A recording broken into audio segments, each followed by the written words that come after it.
انہوں نے کیا الیکشن لیا گیا اور جو ایکشن لیا گیا شہباز گل کے اوپر، یہ ذرا دیکھیں۔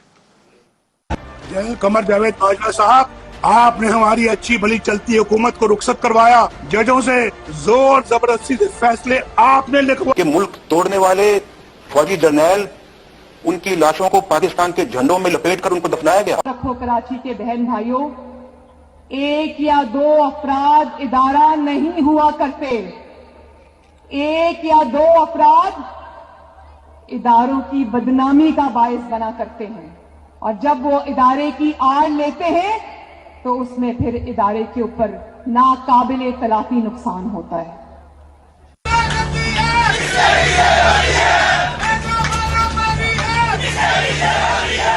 تو ہماری کردار کشی کرنا چھوڑ دو۔ اگر ہم نے آپ کی شروع کی تو پتہ نہیں پاکستان بننے سے آج تک کتنے جنرلوں کی شروع ہو جائے گی۔ بیٹی بھائی وہ ایکیوزڈ ہیں، ان کی لسٹ لے کے جس نے ہم نے پریس کانفرنس کی تو آپ کی اینٹ سے اینٹ بڑھ جائے گی۔ اسرائیل کے وظیفوں پہ پلنے والے جرنیلوں، ریٹائرڈ جرنیلوں، اپنے حدود میں رہو۔ کام کی ہڈیوں سے گوشت تک جو ہے انہوں نے نچوڑ لیا ہے اور اتار لیا ہے۔ ابھی نندن کی کیا بات کرتے ہیں؟ چیف آف آرمی اسٹاف تشریف لائے، پیر کانپ رہے تھے، پسینے ماتھے پہ تھے۔ شاہ محمود صاحب نے کہا کہ خدا کا واسطہ ہے اب اس کو واپس جانے دیں، چونکہ 9 بجے رات کو ہندوستان پاکستان پہ اٹیک کر رہا ہے۔ وہ کوئی ہندوستان نے اٹیک نہیں کرنا تھا، کچھ نہیں ہونا تھا، صرف گھٹنے ٹیک کے۔ اب تو میں چاہتا تھا کہ آپ خود یہ سن لیں، اس سے بہت زیادہ کلپس ہمارے پاس ہیں، اور میں اس لیے چاہتا تھا کہ آپ یہ سارے سن لیں کہ ان کے اگینسٹ کیوں کوئی ایکشن نہیں لیا گیا۔ یہ تو کلپس ابھی اویلیبل ہیں، کیا ان کے اوپر، اور ان کے اوپر تو ایکشن پہلے بھی لینا چاہیے۔ جو یہ سارا ڈان لیکس تھا اور جو میمو گیٹ تھا، کیا یہ لوگ آج ٹھیک ہیں؟ اور ہم وہ پارٹی جس نے آج تک صرف اپنا ملک کا سوچا ہے، جس نے اس ساری جو جد و جہد ہماری ہوئی ہے، آپ یقین کریں کہ اگر کوئی بھی، جس طرح ہم نے یہ مشکل وقت سے گزرے ہیں، جو ہمارے اوپر مشکلیں گزری ہیں، میں آج آپ کو کہتا ہوں کہ ہم نے ہر وقت صرف اور صرف پاکستان کا سوچا ہے۔ ہمارے پاس اس وقت سٹریٹ پاور ہے، ہم سارے پاکستان کو بند کر سکتے ہیں۔ ہمیں صرف کہ ملک کے معاشی حالات آج ایسے ہیں کہ ہمیں اپنے ملک کی فکر کرنی چاہیے، اور اس لیے ہر چیز، مظاہرے بھی کرتے ہیں تو پرامن۔ صرف 25 مئی کو ہمارا پرامن مظاہرہ تھا جب انہوں نے ہمارے پر انتہا کا ظلم کیا۔ آج تک کوئی ایک بتایا کہ ہم نے اپنے ملک میں کوئی توڑ پھوڑ کی، کوئی ہم نے اپنے ملک کو نقصان پہنچانے کی کوشش کی، جبکہ یہ وہ لوگ ہیں جنہوں نے اور جو چیزیں چھوڑے، جو انہوں نے اس ملک کو لوٹ کے باہر پیسہ لے کے گئے ہیں، یہ کیسے محب وطن ہو گئے؟ تو میں آخر میں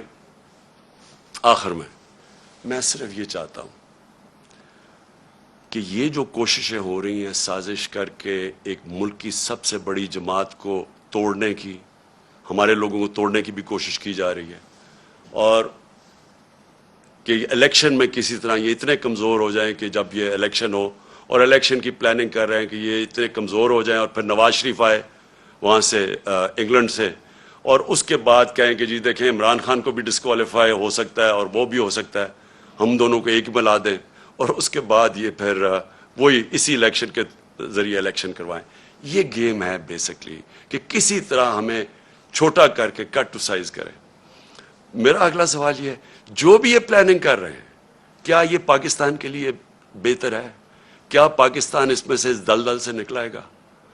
پاکستان کو تو اس وقت سب سے زیادہ ضرورت پولیٹیکل سٹیبلٹی کی ہے، کہ ایک تکڑی گورنمنٹ آئے، سٹیبل گورنمنٹ عوام کی پاور سے، جو پھر اس ملک کو اس دلدل سے نکال سکے۔ کیا اس میں یہ جو پلان بن رہا ہے، کیا اس میں پاکستان میں پولیٹیکل سٹیبلٹی آ جائے گی؟ اور جو بھی یہ پلان بنا رہا ہے، کیا اس کو اپنی ذات کا سوچ رہا ہے یا ملک کا سوچ رہا ہے؟ یہ صرف تھوڑے سے لوگ اپنی ذاتی مفادات کے لیے اس ملک کو ادھر لے کے جا رہے ہیں، اور مجھے افسوس سے کہنا پڑتا ہے کہ خدا نہ خواستہ یہ ادھر نہ چلا جائے کہ ہم سب کے لیے اس کو نکالنے کے لیے اپنی اور نیشنل سیکیورٹی کمپرومائز کر دیں۔ ابھی بھی مجھے خطرہ یہ ہے کہ ابھی بھی ہم کوئی ایسے فیصلے نہ کر لیں جس سے ہماری نیشنل سیکیورٹی کمپرومائز ہو. صرف ایک راستہ ہے آج, اگر ہم نے اس سے نکلنا ہے صرف ایک راستہ ہے, اور وہ ہے صاف اور شفاف الیکشن.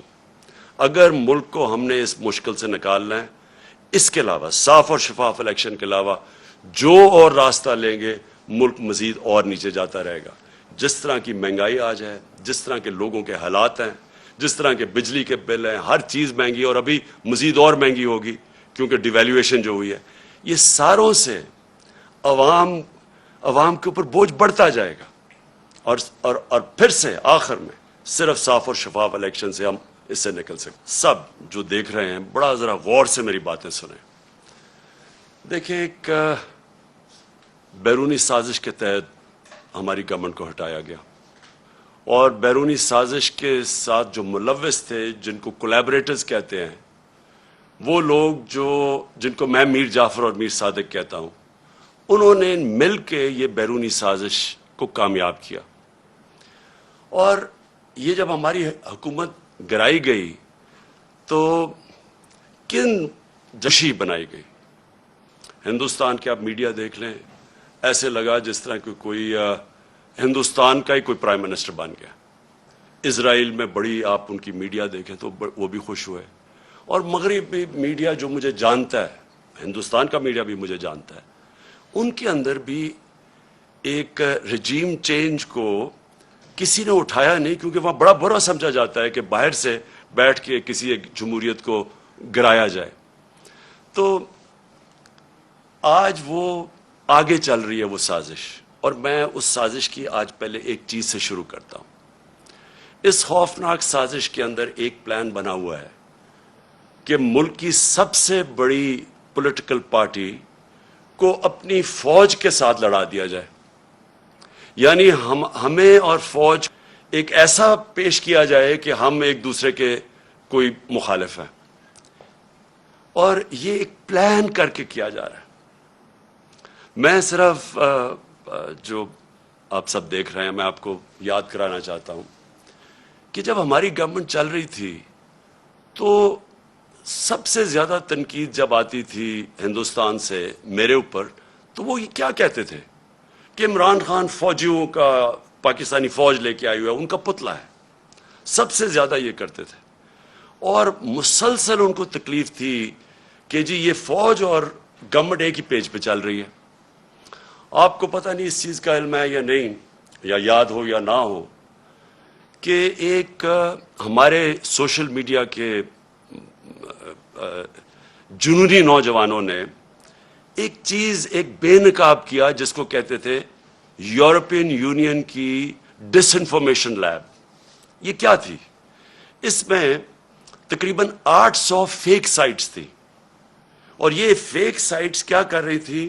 یہ مسلسل پاکستان کے خلاف پروپیگنڈا کر رہی تھی, جس میں کئی پاکستان کے صحافی بھی شامل تھے, کئی وہ لوگ شامل تھے جو آج اس امپورٹڈ حکومت کے ساتھ اب نظر آتے ہیں. اور یہ کیا کہہ رہے تھے؟ دو لوگوں کو اٹیک کر رہے تھے, ایک عمران خان کو اور ایک پاکستانی فوج کو, اور تکلیف یہ تھی کہ یہ ساتھ چل رہے ہیں. اب میں آپ کو ذرا